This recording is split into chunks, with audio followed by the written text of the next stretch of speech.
Most of our new members are from around the world, and we appreciate that so much because New York is known as the melting pot. We welcome enthusiasts from around the world, and we appreciate having you join us to see what you've been missing in 3D.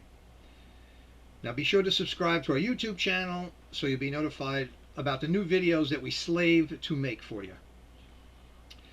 And of course, if you have a Roku or Amazon Fire Stick, you can find us by going to our website and following the instructions there. Also, will show you how to become a member. Then you don't have to. Then you don't have to watch our previous shows on your computer monitor, and instead you can get comfortable in an easy chair and watch us on your television, like the great Almighty intended. You can always watch us live on your 3D TV via our Fancy Glyph page that Dave explained and is running live, but we're also live on YouTube, but ANAGLYPH only. And now, it's time to color in your gray matter with this week's segment of the ANAGLYPH Jukebox.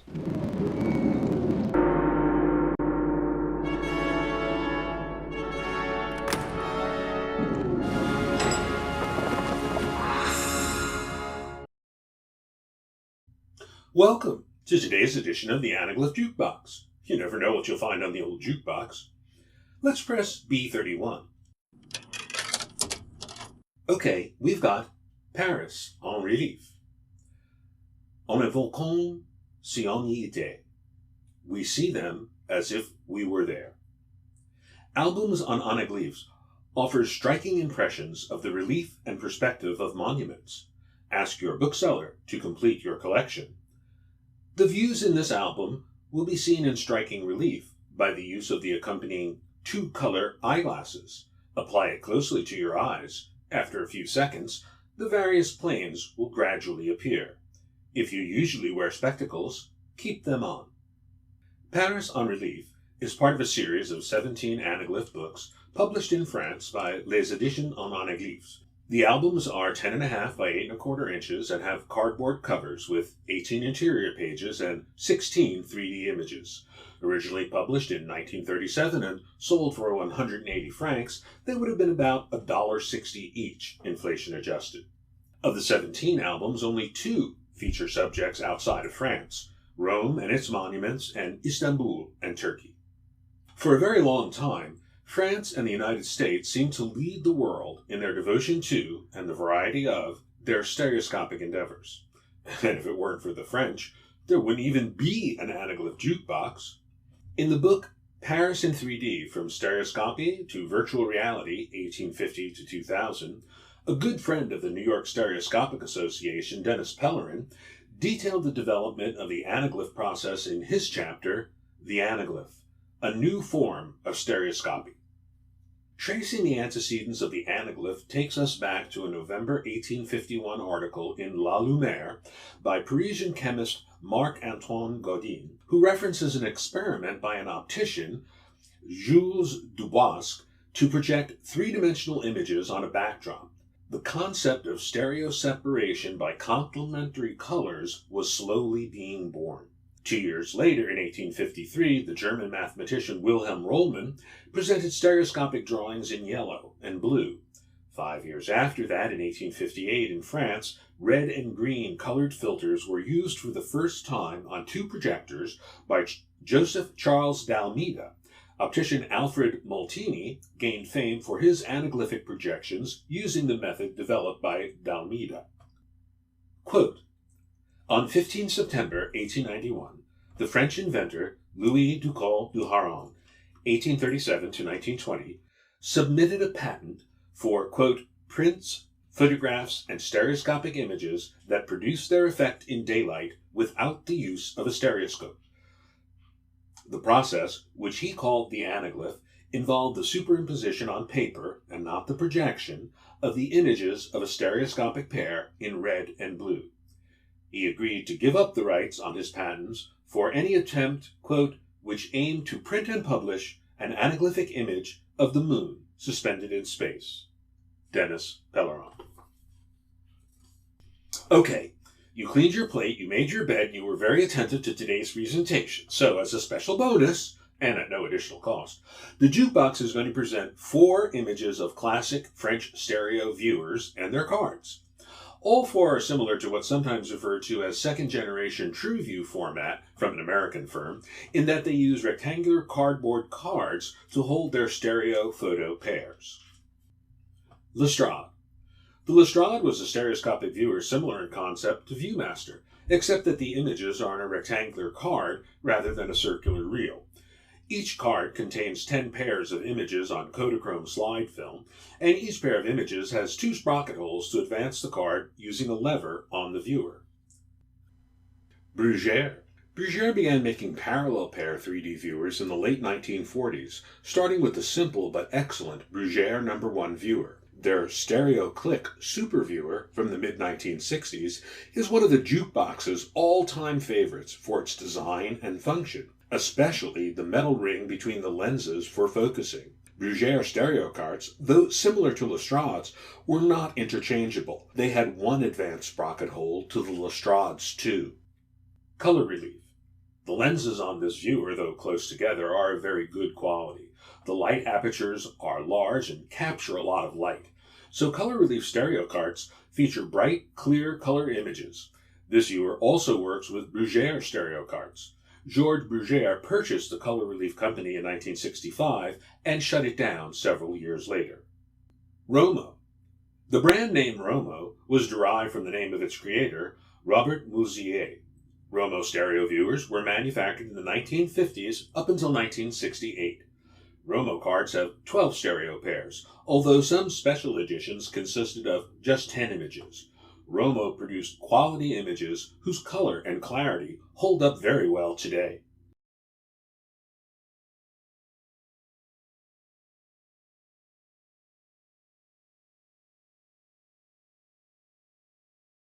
You all know David Heiser as one of the folks that makes the show work.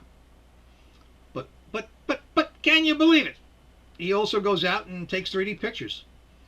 So join me as we take a stereoscopic journey through Chicano. Thank you. A voice. Wow. That was the great Spanish Emperor in the sky. The Chicano Park is in an area, in a community called Barrio Logan. Barrio means neighborhood.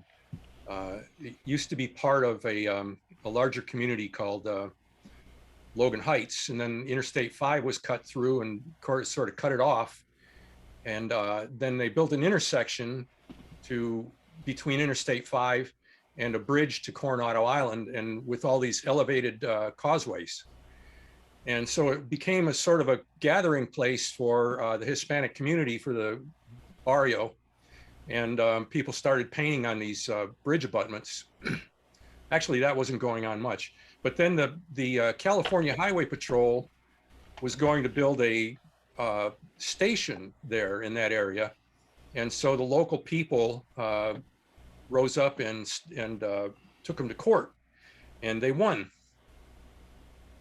So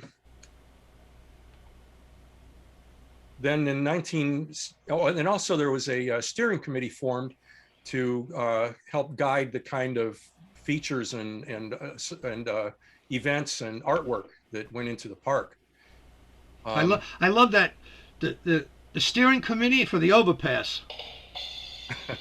Well, as a matter of fact, it's ironic that you say that, but that image that you're seeing right now, there's a shrine to 4 people who were killed when a pickup truck ran off the overpass and came down into the park during a festival. No. And killed 4 people and injured a bunch of people. And so that was like 6 years ago, and that shrine is still there. That's a friend of mine standing there. This was last weekend. In 1970, the park became a city park, San Diego City Park, so it was officially named Chicano Park. And there are about 80 paintings over about a 7-acre area. And it's the largest collection of Chicano murals in the world. In 2013, it was listed on the National Registry of Historic Places. And in 2017, it became a National Historic Landmark. And all during the year, there are a lot of festivals there, and festivals of music and food and traditional dance. And then there's always the raflas. They're ubiquitous. The rafla is a Mexican term of endearment, meaning my car or cool car or lowrider or old ass fixed up car, preferably a Chevy.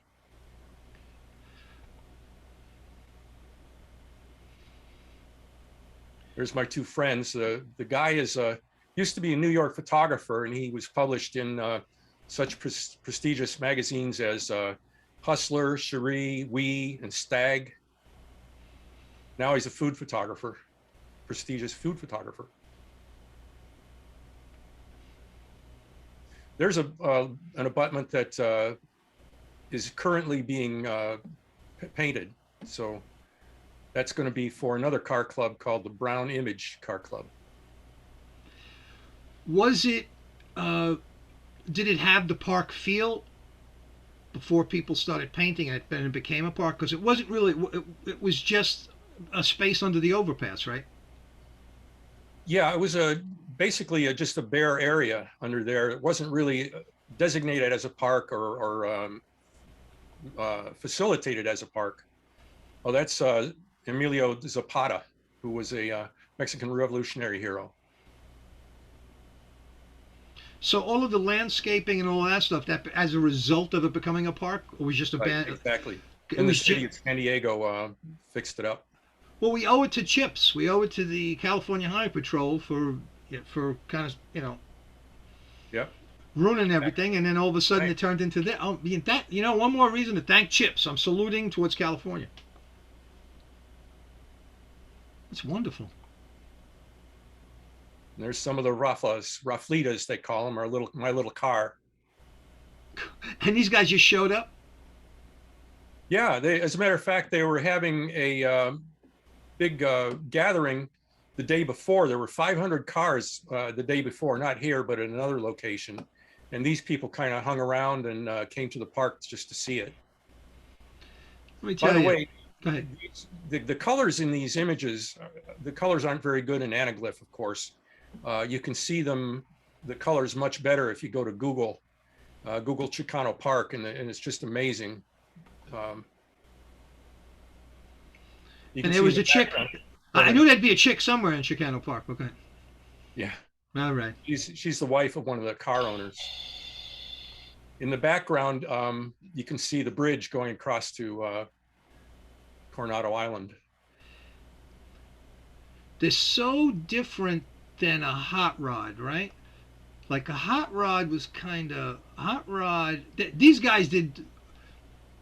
They really took that whole concept of old cars into like a whole different world, between the jumping up and down and the low riders, man. Right. I think hot rods were an afterthought. And all of these cars, some of them had the stock engines and some of them had souped up engines. Most of them had glass packs or something on them. And they really caught people's attention. They're the best thing anybody ever did with those old cars. My God. Yeah. Beautiful paint jobs on them too. This guy that owns this car did all the work on it himself, and including the paint work.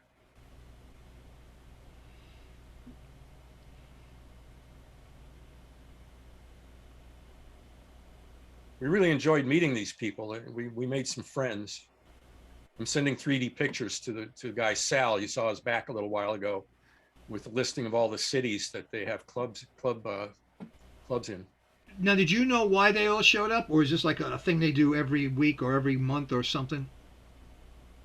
Well, this particular club had an event the day before where they came from all over the country, and then these individuals came here just because they wanted to see the park.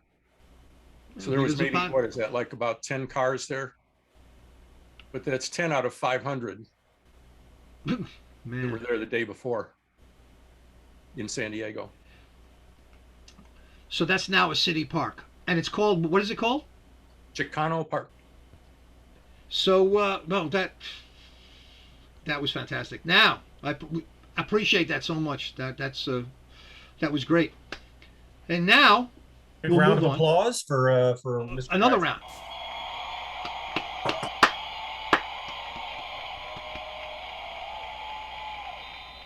Delivered, by the way, quite well. I could hardly get a Johnny Laser word in edgewise. I thank you for that.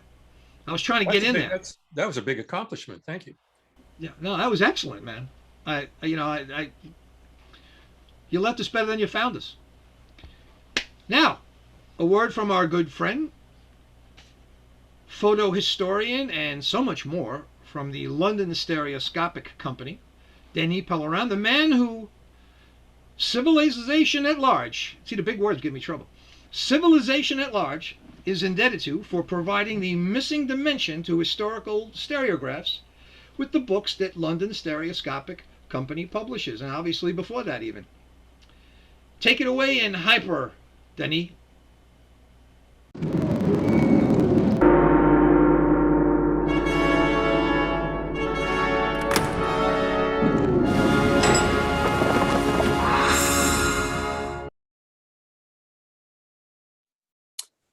Hello everyone, my name is Denis Pellerin.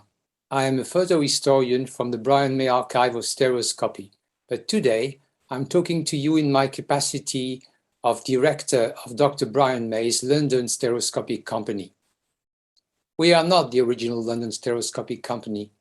Created in 1854, it disappeared in the 1920s, the early 1920s.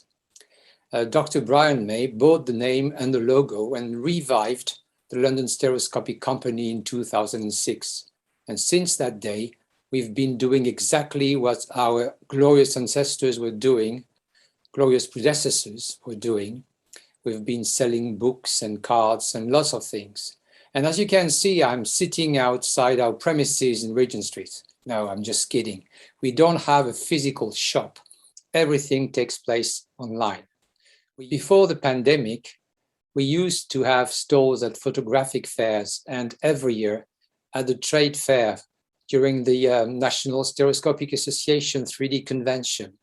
But as you know, everything has gone virtual now. Because we don't have a shop, it doesn't mean we don't have anything to sell. We have lots of things to sell and you can buy from us. Actually, you should buy from us. And if you give me a minute, I will go through all the products we have in stock at the moment. There are three sets of Queen cards, 1, 2, and 3. I'm afraid that we are running very short on number 1 and 2, but we've got plenty of set 3. We've got 2 sets of Astro Cards, if you're into astronomy, lots of interesting things. This, the first set has a very particular card, which is a conversion by David Berder of Neil Armstrong standing on the moon, a photo taken by Buzz Aldrin. We also have 2 Diableries sets, views 1 to 12 here, and views 13 to 24. We don't know if there will be other sets, but these 2 are interesting. And we try to make the eyes of the skeletons and the devils glow using tinted foil. It's quite funny. And we also have 2 other sets which go with the books, some of the books we have. This one is the Poor Man's Picture Gallery. And this one is Scenes in Our Village, A Village Lost and Found. So this is the first pack of 12 cards out of the 60 T.R. Williams did, 60 photos he took in that village.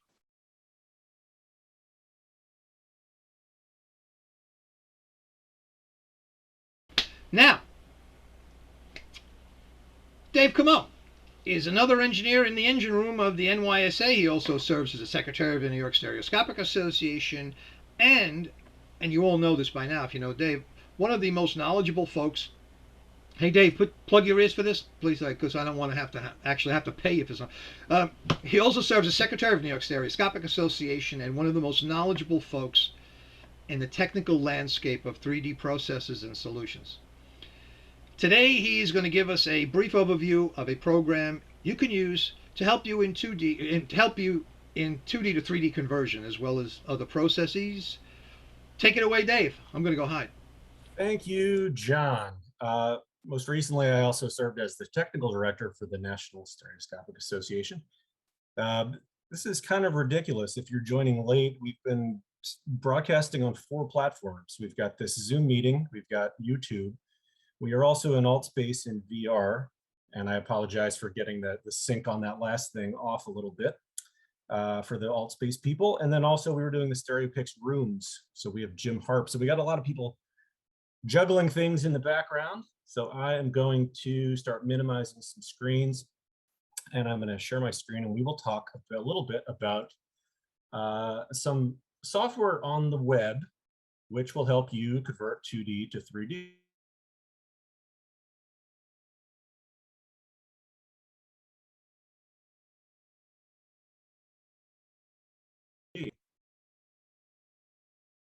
We lost you for a minute there, Dave. Yeah, Yeah. you had a little, yeah. Yeah, it told me that Zoom crashed and so,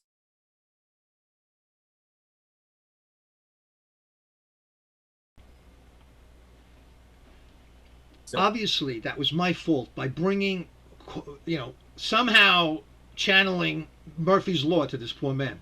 So I take full responsibility. Stand by.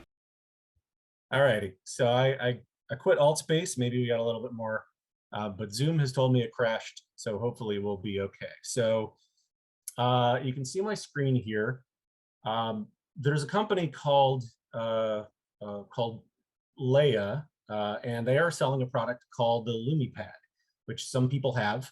I do not have it, but what it allows you to do, they call it a light field images. So it can show, it has a little stereo camera, and it can show, I believe, 4 images at once.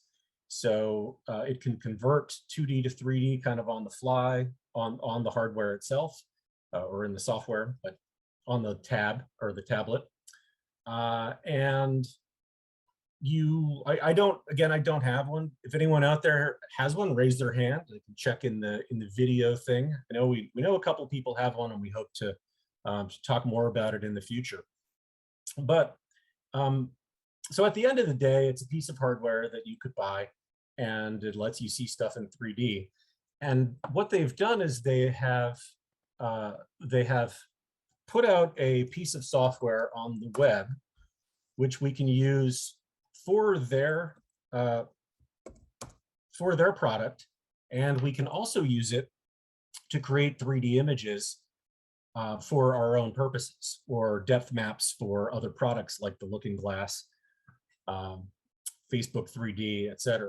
So I put the link in the chat, and they've made it really easy to just, you could click and upload, or you can just go to an image, and like I've just taken this kind of famous image of this like Muhammad Ali and Sonny Liston. I just drag it over onto this app, and what it's doing is it's kind of doing its processing, and it's running it through some algorithms, and it's trying to convert this 2D image to 3D. I'm not sure if we're seeing the screen in other words, I'm still seeing the picture of the fountain. I just wanted to. Oh, okay. Let me just make sure and do a new share. Thanks. Oh, let me try that again.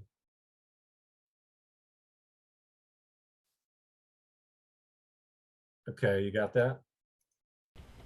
It's coming up. It's coming. Nothing yet.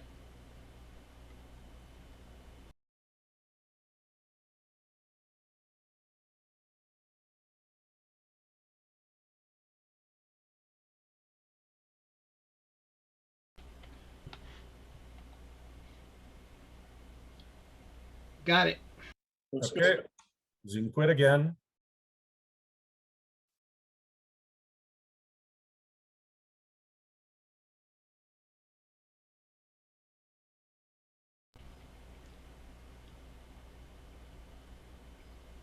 Bandwidth. Something about that bandwidth. Okay, well, I think we're better now. So Zoom finally reset. So that's a good sign. So I should be good for a little while. Everybody cross their fingers for the Zoom. That looks good. Okay. 3 fingers. Cross 3 fingers. All right, great. So what I did was I went to this website and I go and I grab an image. here's that image. We just drop it in here. You could also choose upload if you wanted to over here. And what it's going to do now, like I said before, is it's doing its little processing.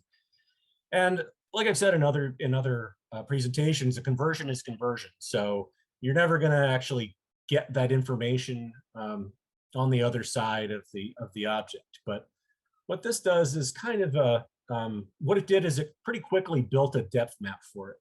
And you can click in here and you can change the length of the animation. I think I can like crank up the amount of movement that happens. I guess I should optimize this for video too, just in case I'm not.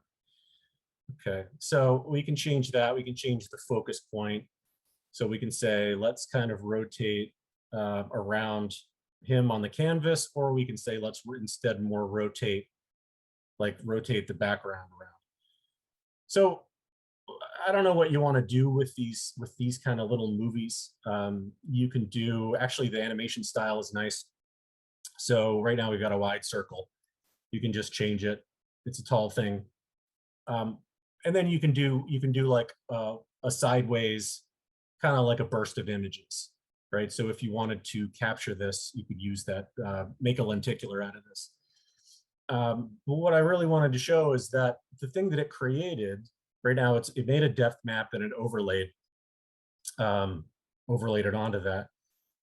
If you go down and click preview, click it again, that is what the system made for us. So the computer went in and it said, oh, well, this glove is close, and then this foot is further away. So it did kind of a decent approximation. And we talk more in depth about, no pun intended, about depth maps in other presentations, but this gave us a pretty decent starting point. Actually, I wanted to mention that I'm doing a presentation on the Looking Glass for our friends of ours, the LA 3D Club, next week. And so I have information about that on the chat. So we talk more about the depth maps in more detail next week. But if we were to get, unfortunately, so we can go and share this, right? And so this company gives us the option to save as a GIF or GIF, save it as an MP4, or save it in their proprietary Leia image format. And if you save it in that format, then you can open up this image nicely on your Lumi tablet.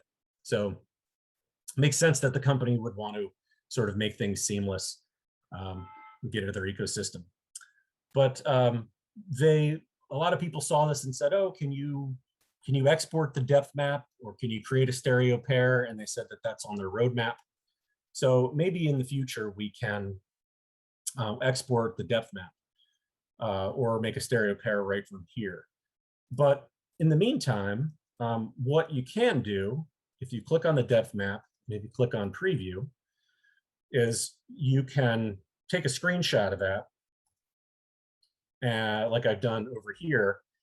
And then you kind of you actually need to line it up with the regular 2D image to make it the same size. Then you can go over into Stereo Photo Maker, and you can go and say, I want to open a left-right image, and we'll open this Ali on the one side, and we'll open the depth on the right side. Okay, I think I've lined these up. I may not have. I think the best way to do that in Stereo Photo Maker is maybe with the K option, where you can change the image size. Yeah, it is a little bit off. So I have to. All right, it's not perfect, but you get the point. They have to be kind of aligned on top of each other. So once we have the depth map on the right and the image on the left, in Stereo Photo Maker, we can go to Edit Depth Map, and then create a 3D image from a 2D and depth map. You can choose the amount of deviation, and then here you can say the depth map, white is my front side, black is my back side, right? So yeah, white is my front side, black's my back side. So I want to check this off. And then I say, okay. Now it quickly made a stereo pair. And so if I do, maybe I'll do like the black-white ANAGLYPH. And I'm just maybe gonna adjust the window a little bit to make his fist right there. So let's see how that did. So that's not really too bad. Does that make sense, John? Do you want to chime in? I feel Yeah, like I was actually. I wanted to let you finish, Dave. That was that was such a wonderful explanation. I think you cured a lot of problems with in terms of people's understanding. Just what you did was incredibly. It was great. That now. This was me just clicking onto the next screen to just compare some of the different so this latest one that I just showed you. There have been some other artificial intelligence methods that help you create the depth map, but this one we think is really just quick and streamlines the process. So you can create a depth map from a stereo pair in Stereo Photomaker using DMAG, which is what I've done here. That's my depth map there. Some of the previous, like, so the one for Leia, if you look, is that. So from the stereo pair, it tries to figure those out. And then this is from the from this Leia thing. And then previous versions of artificial intelligence kind of end up with different results. So I think that's pretty much what I wanted to. No, that was phenomenal. That was go through, yeah, and yeah, we just want to get the website out there, get people playing with it and figuring things out. You can also export this when you share. If you do a right left and you save it as an MP4, you could then extract the frames and then you could like make the lenticular from those frames. And then Michael Brown, who does a lot of work with the lenticular, used a screen capture. So he did a video screen capture to get a higher resolution of this movement and then extract those into a lenticular. Now, I guess we're assuming this until we speak to these people. If you save it as an LIF file and you put it into your LumaPad, then it's not one of these wobbles, but it's actually a 3D. Yeah, you're nodding. It's actually 3D, but you're seeing it in stereo. Yeah, it's kind of like, and actually I wanted to, it's much like this. Like, I mean, just take my background. I didn't get a chance to get so this is just, if you remember the Leia before, I took I made a depth map from an image, and then so on their product it'll look kind of like this. This is the Looking Glass, but it'll be, of course, it's a tablet. So there's kind of some stuff behind it a little bit, but that's a little bit like what it'll look like on the LumiPad. Is everybody? You have to look at Dave's little screen there, right, so, to see that. Yeah, you might want to stop your share and then spotlight yourself for people to see that better. Okay, can you spotlight me? Okay, there I am. And could you juggle a ball at the same time and while? Yeah, if I could. And spin a plate if you. That's well, excellent. We've left the Altspace people all alone. Hopefully, there's not. We're what's it called? The pigs. Yeah, sorry, folks. Lost. So that would end up like that. That is really fascinating. How long has that software been around? I don't know why I didn't know about it. Like a week or two. Not long. It just. Oh, good. Now, yeah. I feel a lot better that you said that. So why was I missing that? Because boy, that takes a lot of, for someone who really doesn't want to dig too deep in, man. That you can just drag them, see it works. If it doesn't work, drag it to man. And now I see how to bring it in, how to import it into Stereo Photomaker. That's unbelievably simple. Oh my God. Yeah, and so a couple of people are asking in the chat what the secret kind of AI algorithm is that they're using. And I know that Ugo Capetto, who worked on DMAG for Stereo Photomaker, he does a lot of depth conversion. I think he believes it's the latest version of Midas, but I had different results. So I'm not really sure if I didn't use all the same settings, nor do I really probably understand them all. But so there's something called Midas, which is yeah, it's an AI, and there's been new versions, but it's a little bit harder to use. You did a great job at showing how simple it is. I'm sure there are people that are going to try it and not be as successful as you, but nonetheless, that was so simple. Incredible. Yeah. So then I got another question. Is this only usable online, or can you download software to work from home offline? No, it's only, this software is only usable online because I think it uses its, I think its neural net is bigger. And in fact, they say that this is better than, may do better than the one that's on the hardware, because it has the advantage of accessing a lot more information to make its movement. Boosting monocular depth is another one that Gordon mentions. Gordon knows a lot about this stuff. And then also, well, another thing too is, another way that you can do it is with what's it called, Photoshop. There's like a neural thing for that, but I don't have that. So you're really leveraging their processing power, right? If you're on their site, I mean, is that what's actually happening there, right? They're not, yes, that is correct. that's it. You know, it's funny and I brought this up the day before. I guess we'll never know if this is true, but the Litro camera had software that came with it, and one of the things they stopped doing was updating the software. And without the software, the camera really became pretty useless, and you can't even find it anymore. But I can tell you one thing: the feel for that interface feels a lot like the Litro interface. I wouldn't doubt that there's some DNA associated with those guys, because man, it feels a lot like it. But then again, of course, they disappeared into the distance, but they were focused on that whole light field stuff. So I wouldn't even doubt that there's some DNA in there.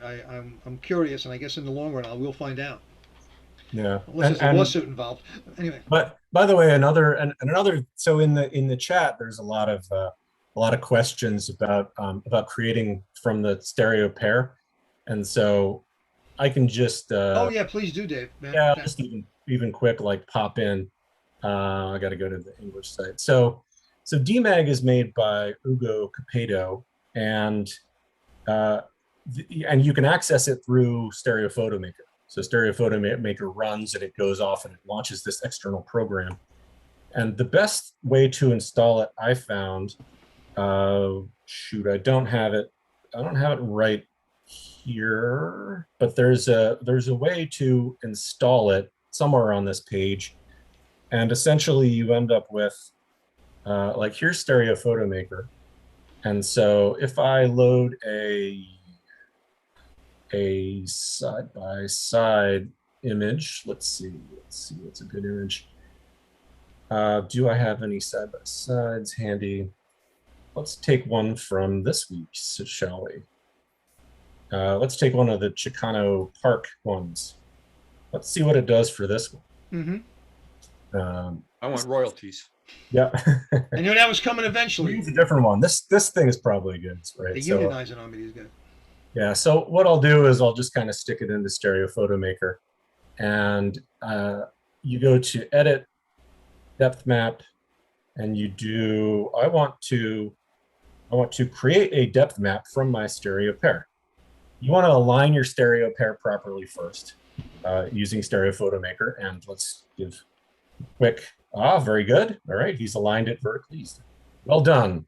Royalties for Dave. So sorry, we'll go back to depth map and create depth map from stereo pair.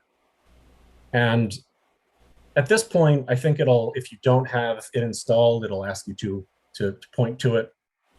It'll let you download it. Just a real quick way doing this. So you can click get automatic values. What it does is try to figure out the background, figure out the foreground, and then set them for you. But what you can do is if you click over here and you, like, I'm at a line for the background. Where's really little guy? He's kind of the background. So we'll get the background value, and then we'll align for the foreground. So we'll align there, and then we'll get the foreground value. And we're not really going to get a great depth here, but there's some stuff you can tweak in here. But you can just click Create Depth Map, and what it's doing is, it really wants to stay on that one screen. Okay, so it just runs through and it does a bunch of comparisons. And what you're going to end up then with is an RGBD, so an image plus a depth map. It looks a little bit weird, but what you need to do is change it to a side-by-side. You've entered a weird, Oh, got it. right, a weird world where you have a side by side, but it's a depth map in this other one. I kind of showed you that briefly. But so yeah, this one I guess didn't, the depth was a little funny. So we did get some depth here. White is the background, gray is the middle, and black is the front. And some depth here. We could tweak it. And you can always, so some programs use black front and white back. Some use the reverse, but if you ever want to just do that, you can, we can play with the depth map. There's a bunch of stuff you can do in here. You can reverse it. But if not, all you had to do now was create a 3D from a 2D, right? Using a depth map. Is that what the next step is, or am I off a bit? Yeah, so we can do, it's kind of like like English to Spanish back to English kind of thing. Like, so if we go and try to create a depth map, no, what do we want to do? Create a 3D image from a 2D and a depth map. First of all, it's backwards, I think. Let's see. So depth map is white as the front side, yes. So when you do that, you want to choose, and we'll say okay. So then what did it do? I'm going to adjust that. I don't know. No, it's cool. No, it's cool. No, what you just did was great. No, that was you illustrated how to do it. Yeah. It was easier with the other program. I'll say that there were fewer steps involved. But you can't. The whole point is you did it with a stereo image. You can't do that with the other one with Leia, right? You can't drag a stereo image. Right. There's no feature for that. And I do feel like you do make a better. You still do make the best depth map with DMAG because you have the stereo pair, but sometimes it doesn't matter as much because you're doing it on a small device, or you just have 2D and you really just need to make it 3D as part of a bigger presentation or something. And basically, at that point, you could with DMAG you could massage it more, right? I mean, that's the whole. You can do your own tweaks. Yeah. That was interesting what you did though. So you picked for the rear value. All you had to do was click to get that rear value and the front value, and then it knew that when it made it. I haven't tried that. I haven't tried yet. That's fascinating. That is great. Wow. I'm sure. So go ahead. No, that's a great way for people to experiment. The easy way of taking a 2D into a 3D by dragging it into that program and doing a little, because there's a lot less overhead in terms of having to think. Because the process you went through there, I think everybody could remember that. You dragged it in, the 2D image, and you drag it into, you opened it in photo. Let's see if I got it right. You did it in the Leia program, right? You generated the depth map. Now, when you brought it into Stereo Photo Maker, you told it from a 2D and a depth map, so you were able to put those two together and then have it do the heavy lifting, and the rest, and create the 3D image out of the 2D.